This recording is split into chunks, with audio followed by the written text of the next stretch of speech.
welcome to Grizzly Tales for Gruesome Kids, a series of cautionary tales for lovers of scream.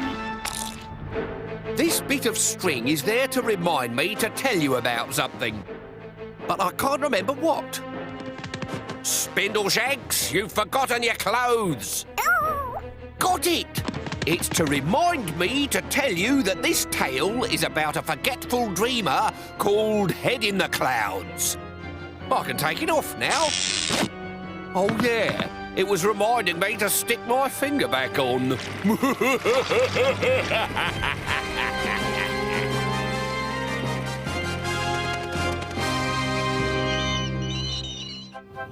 Once upon a time, there was a boy who wandered around with his head in the clouds.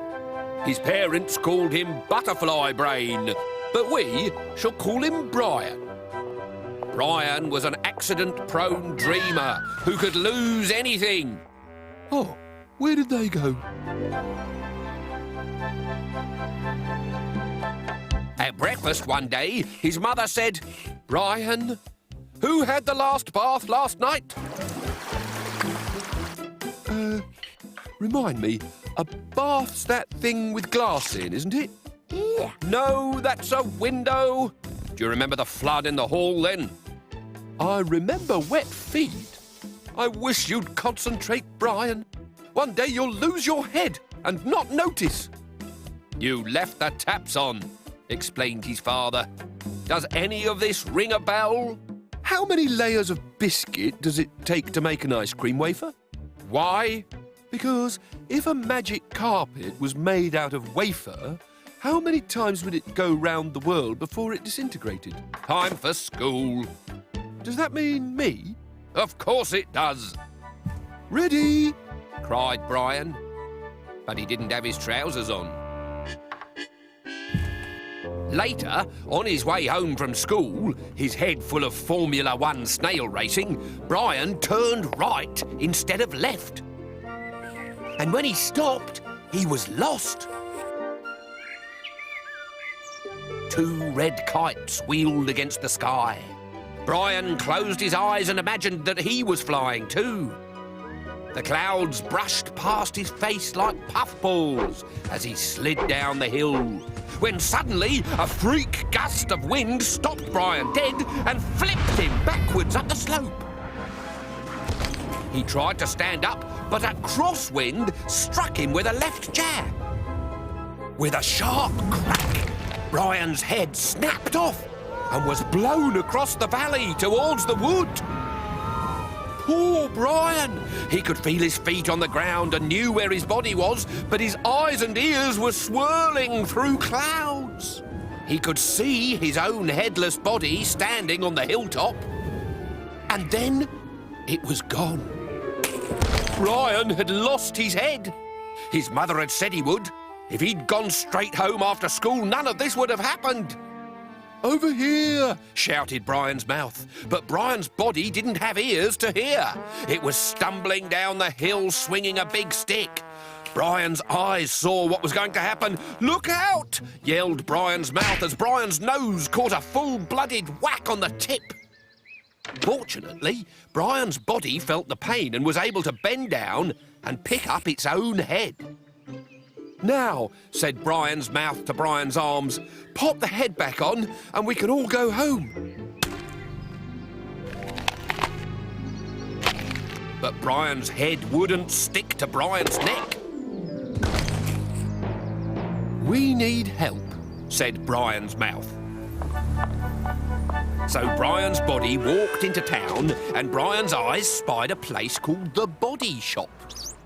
Body repairs at reasonable prices. "What happened to you?" said the mechanic. "I lost my head," said Brian's mouth, "and now it's making my arms ache." Let me see." "Stop, I'll be sick." "Sorry." "Can you sew me back on?" "I could try, but there's something wrong inside. Mind if I take a look?" Good heavens, I've never seen that before. What? Your head is full of clouds. Look. Then my parents were wrong. I don't walk around with my head in the clouds at all. I walk around with clouds in my head. Does that mean I don't have a brain? It's hard to see. Are you forgetful? Brian forgot that he was on the counter and nodded his head. Ow! I'll give the head a good clean out. Glue the bottom and you can have it back in an hour. Now, whatever you do, don't lose this ticket. It tells me which head is yours. And the silver key opens a very special box. After any operation involving cloud extraction, there is always a small risk of nimbosity. The head must be packed in cotton wool, sealed in a metal box to protect it from cumulus vaporisation, and kept in the dark until the eyes open. And if the box is unlocked before the eyes open, you will die. Lose that key and your head will be locked in the box forever.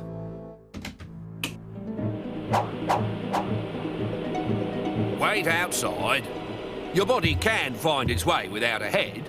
Of course it can, said Brian's mouth, as Brian's eyes watched Brian's body crack Brian's neck on the wall.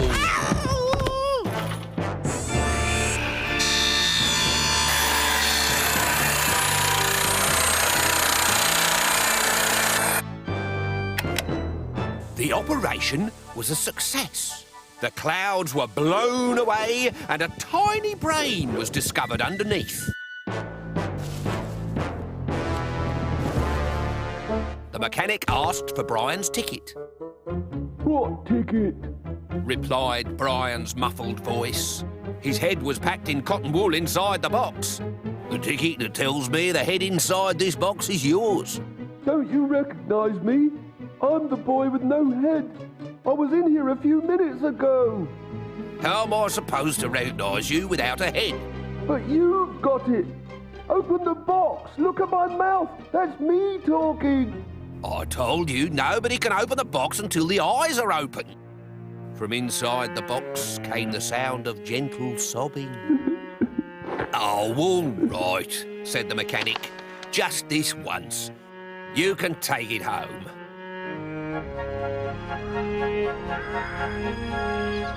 When Brian got home, his parents burst out laughing. Good trick. Have you hidden your head inside the collar of your shirt? No, I've lost it. Lost it? You always said I would if I didn't concentrate.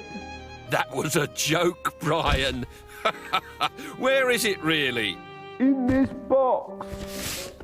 Well, get it out and we'll stick it back on.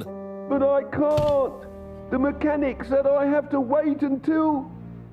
Just then, his eyes opened.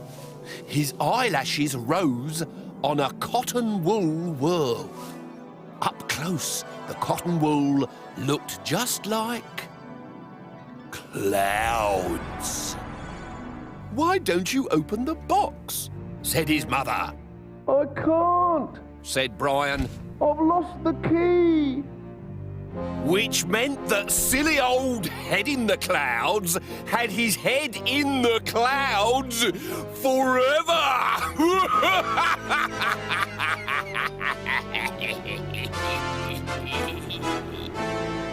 If Brian's head had been screwed on right, he'd never have lost it. That's why I always check my head screwed on properly at least once a week. Look at that. There could have been a very nasty accident there. Whoa! Help! Fiddlesticks!